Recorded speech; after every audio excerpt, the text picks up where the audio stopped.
Welcome to my YouTube channel, The Exploring Truth.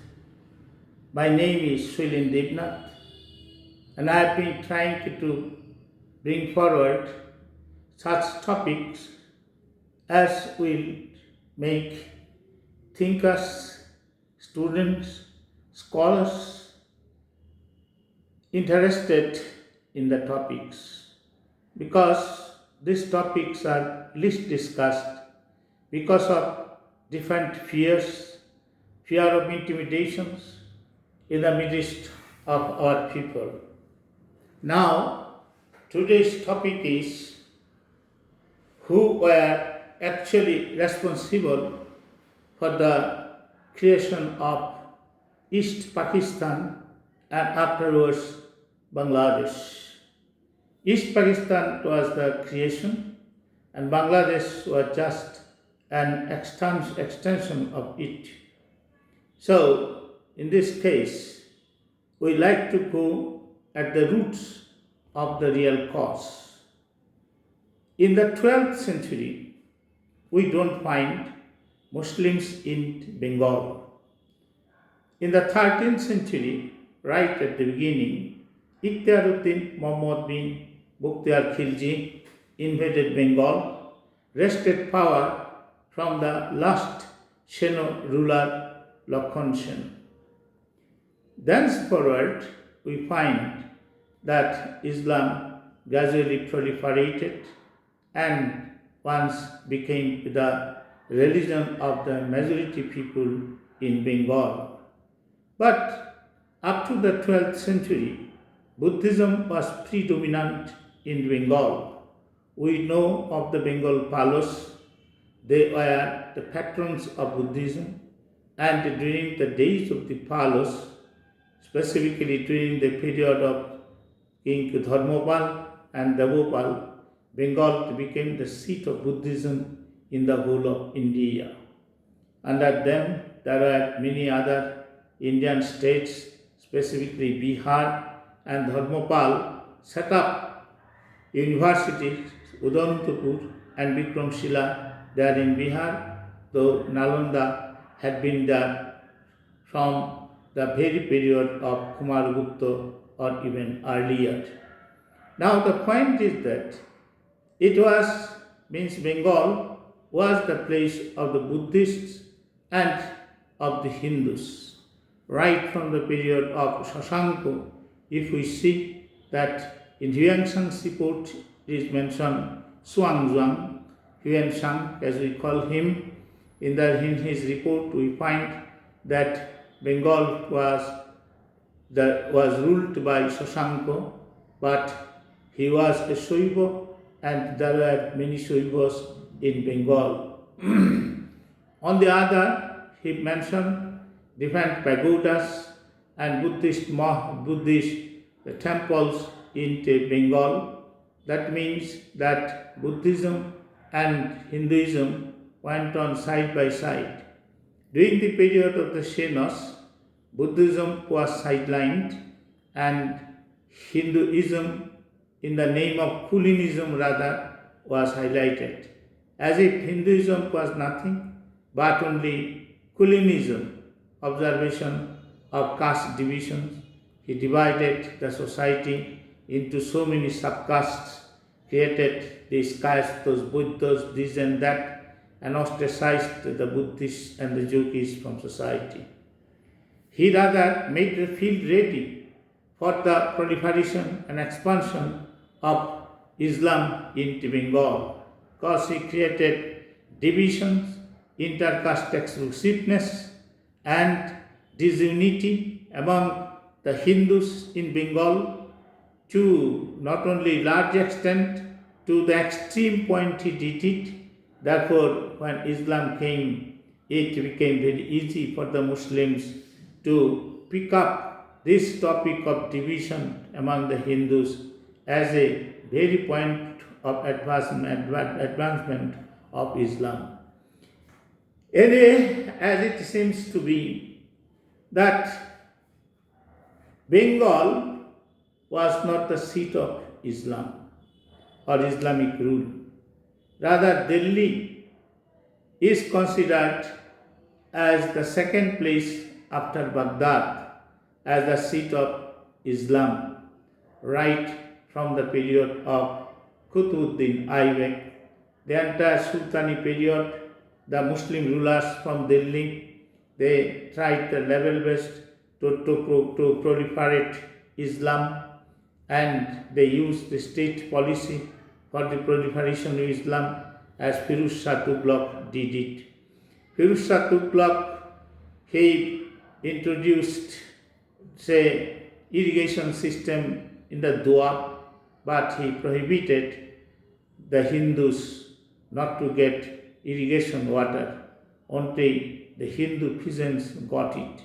So it was a kind of pressure on the Hindus that if they would have become Muslims, they could get the water of irrigation, but being Hindus, they could not get it. On the other, there is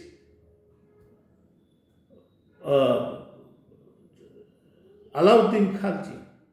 It's very, very important. He used to lead his army to the houses of Hindu Zamindars or landholders or the rich Hindus to snatch away all that they could find in their houses. So it's very important to notice the taxation system was never systematized during the Sultani period, right from the period of Iltutmish. There was some sort of system known as Iqta, and Iqta did never become a system because it was again a kind of extortion unleashed by the Iqtadars in different areas. There is no denying of the fact that the Iqtadars were military generals. They used to stay in a particular area demarcated by the Sultan, and they would carry on the tax collection system through different means, through different peoples, and it was not at all a system. So this allowed Khalji decided it better. So what is the use of system? Better than the system was the policy of extortion by the army, any whatever it is. From Delhi, they did it. So the surroundings of Delhi should have become Islamized first. But that way, Uttar Pradesh, Haryana, and Rajasthan, even Madhya Pradesh, did not become Islamized. But far away from Delhi, nearly 1,500 miles or kilometers away from Delhi, is Bengal. This Bengal became the seat of Islam. Thousands and lakhs of people of Hindu origin and also of Buddhist origin became Muslims. The Buddhists did not have any way of resistance as they followed the policy of non-violence. But what did the Hindus? Did because the Hindus were not under the command of anybody else. There was no unitary system, there was no authority, there was no custodian. Each and every Hindu is independent in following his own religion. It is one thing. On the other, on the side of the social activities, we find the dominance of the Brahmins, and they used to look down upon the low-caste Hindus.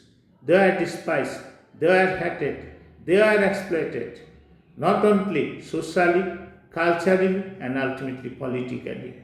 When Mollal Sen made alliance with the Brahmins in order to chastise the Buddhists and the Yogis, we find the society has got divided into so many sections, not less than 64 sections of the Hindu society, and the low caste people were always looked down upon by the high caste, specifically the Brahmins, who were also not the son of the soil of Bengal. They were brought from Mithila and some other areas. And in course of time, Mollal Sen himself declared many people of Bengal who did not migrate from central India or northern India as Brahmins, because he wanted to augment the size and the number of people on the rank of the Brahmins. So it happened. And nowadays, if you look at the faces of the so-called Brahmins in Purulia, Birbhum and other areas, you will find that facial appearance, physiognomy, just only other ostrich people, but they are claiming Brahmins, and no blood from trickled on them, or had they any connection with the higher blood, as the Brahmins claim they are from the Aryans. We don't find any Aryan touch in the appearance, physiognomy of the Brahmins of Bengal. They are as good as the other caste people. Say, take the case of the Namasudras, take the case of other people. The same thing. If in appearance, the Brahmins don't look at all separate. So it is fact that Ballal Sen declared many families, many people simply as Brahmins in order to strengthen his own position and in order to augment the size of the Brahmin society. Anyway, as this caste system, inter-caste exploitation and colonism went on recklessly dividing the society, at that time there appeared Islam. The Muslim peers embraced those who were low caste among the Hindus. It's one thing. On the other, pressure of political power of the Muslim sultans, the rulers, all that created some sort of fear psychosis in the minds of the Hindus that many are rather compelled to accept Islam.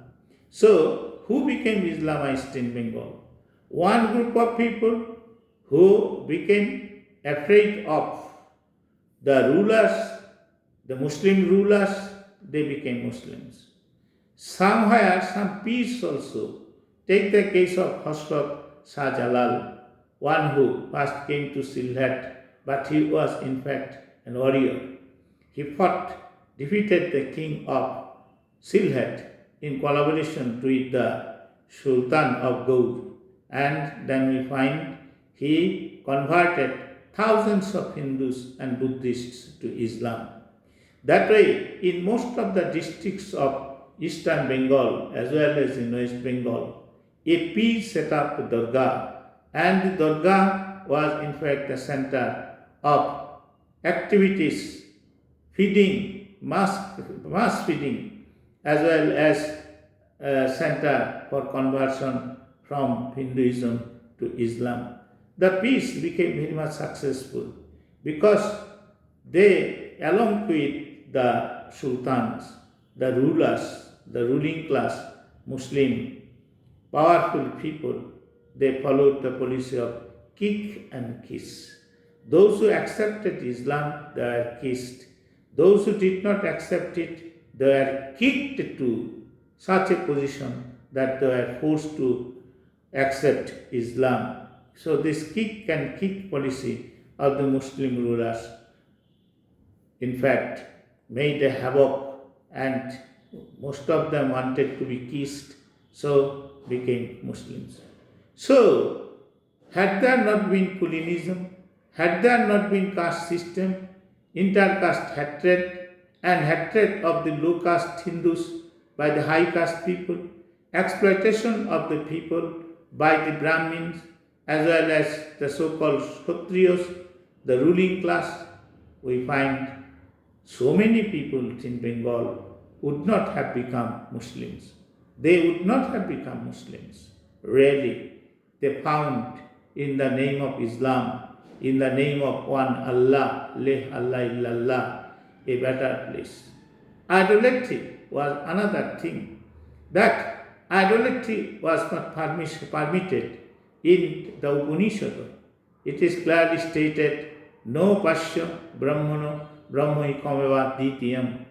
There is no other to be worshipped. There is no other divinity, no person except Brahma to be worshipped.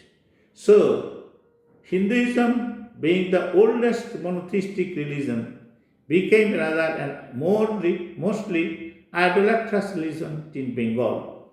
This idolatry, in fact, was not accepted by and it was not permitted to the rational people in Bengal. Many rational people, they in fact, at least in the very socio-economic, religious and cultural environment of Middle East, got converted to Islam.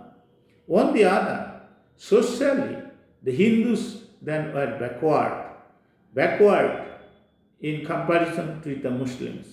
In the Hindu society, there was Sati, that is Satidaho, and this Sati, in fact, infuriated many people, and many conscious people could not accept this kind of cold-blooded murder in the cremation ground of a young lady. So such people also became Muslims. Those who could not tolerate the sin of Sati in the cremation ground, they also became Muslims. So we find that, of course, the political pressure unleashed by the Muslim rulers could have converted thousands. There is no disagreement about it.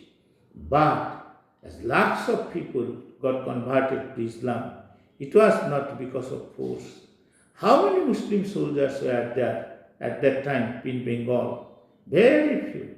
These few soldiers were not in a position to convert lakhs of people to Islam.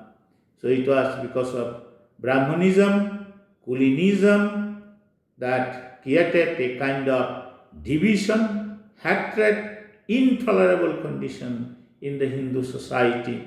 It was backward in comparison to the Islamic society. So thousands and ultimately millions of people got converted to Islam.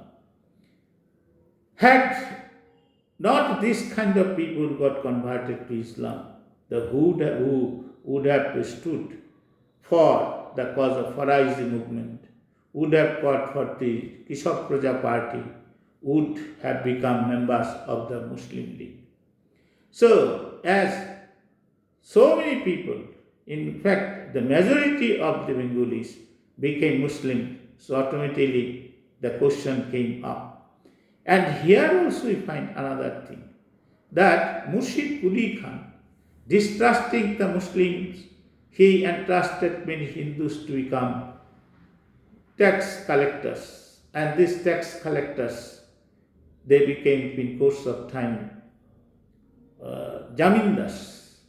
They came the British government, they introduced permanent settlement.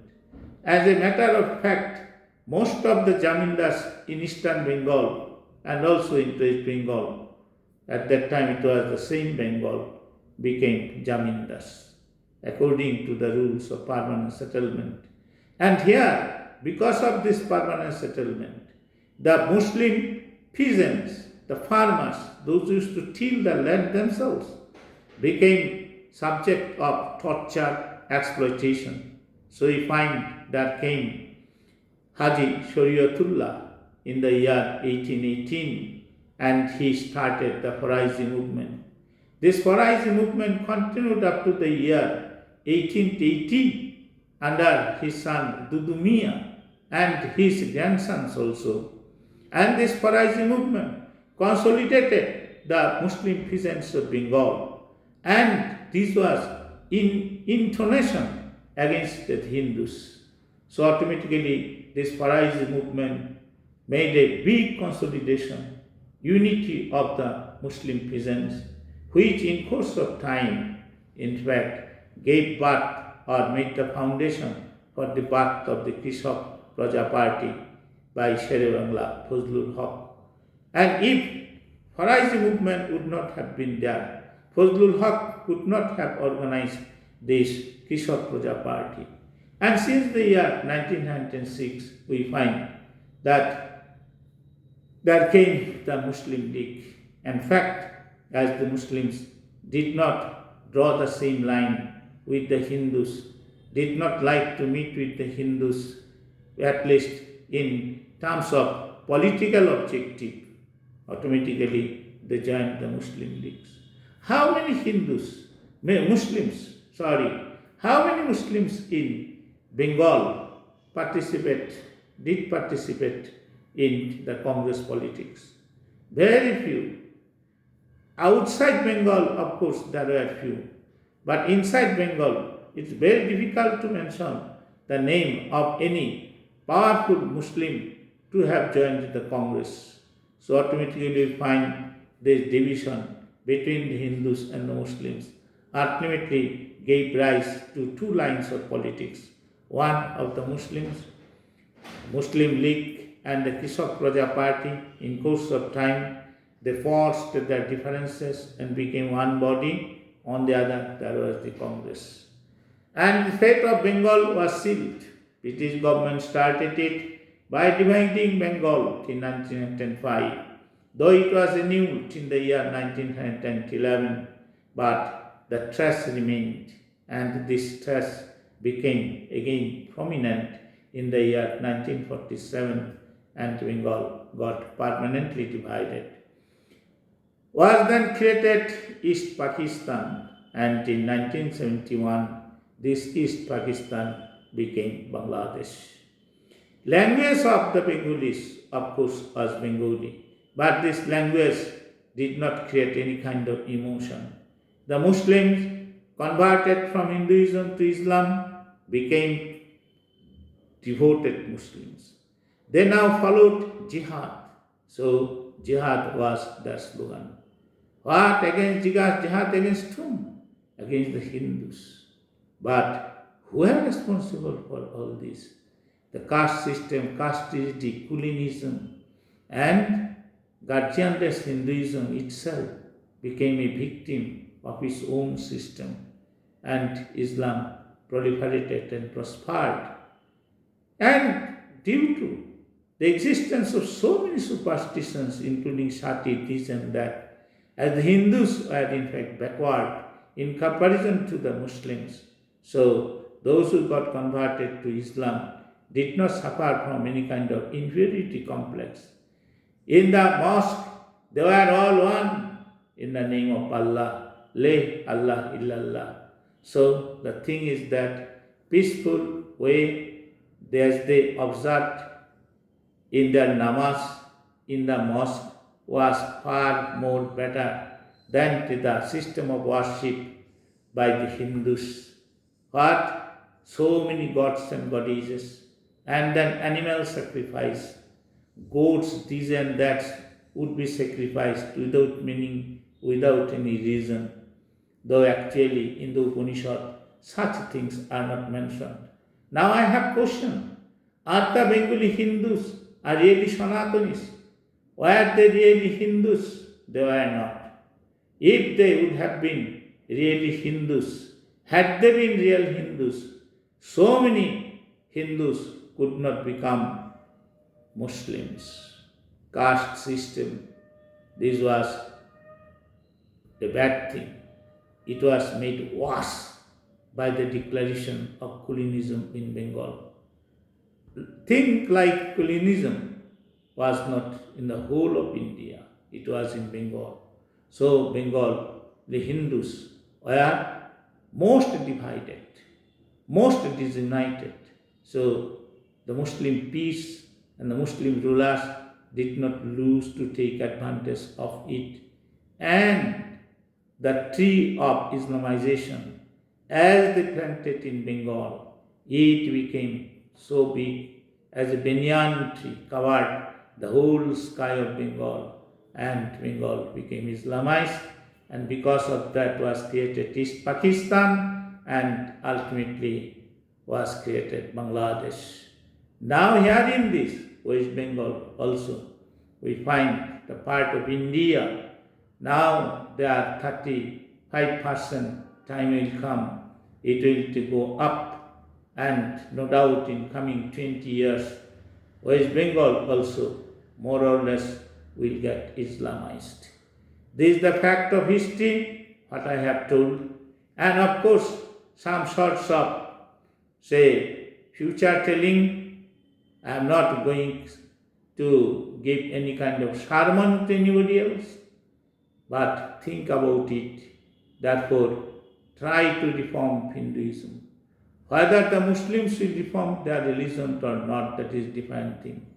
Whether they will give up jihad or not, it is up to them. We cannot say it, though we know it very well that Islam cannot be reformed. Any person raising the slogan to reform Islam cannot remain a Muslim. It is up to them. But I say of the Hindus, in what way will they deal with the matter?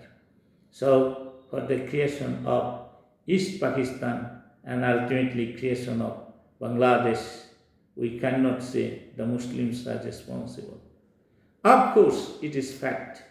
Now the people, those who are running East Bengal, East Pakistan, and then say now it is Bangladesh, could they get chance if Kulinism would have existed there in East Bengal?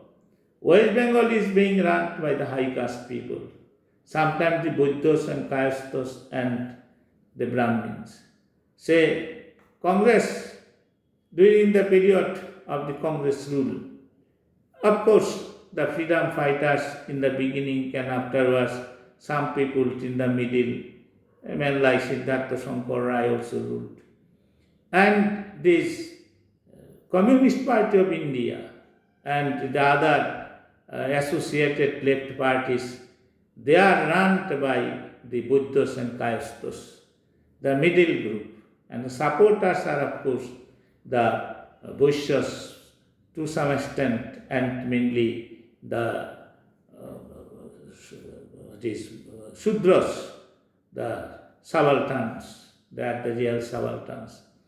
And now Trinamool Congress, in fact, is run by the Brahmins. It is 100% fact. Whatever Trinamool, Mahamati Manush, whatever you can say, it is run by the Brahmins everywhere. You can see even those who are getting involved, those who had been involved in the very recruitment process of teachers and were ultimately put into prison because of the central government. Entire lot Brahmins. No, because they are in fact getting the advantage of it. And now if BJP comes, BJP also will be the same thing, because in Bengal, either the Buddhas and Kayasthas or the Brahmins will rule. People from the downtrodden, the Vaishyas, and the Vaishyas can become, but never the Shudras will be able to run the state. All the time, the metropolitan Calcutta will rule it, and of course, the high caste people will rule it. Some people may shout, but they cannot do it, because they also have many problems for this. Say the case of Jogen Mondal. He supported the Muslim League, supported this even partition. He became a minister there in East Pakistan, but had to come back to India. So it was a mistake. There are some other groups who supported Muslim League, but did not get anything from them. It is anyway, it is up to the Muslims in what way they will deal with their friends and the foes. I am not going into that matter. But the point is that Bengal and the Bengalis are being ruled by the high castes. And Bengal had been ruled by the high castes. Because of that, millions became Muslims. Because of that, the state got divided. And it is fact that the children of the low-caste people now in Bangladesh ruling the country. Take the recent change. This Sheikh Hasina was ousted and a new government came into existence last year in August, after 4th August. Some boys are running it. Sarji Salom, Hasnat Abdullah, and one Nas Nahid. Who they are? Who they are? Are they Brahmins? Are they high caste Hindus? No.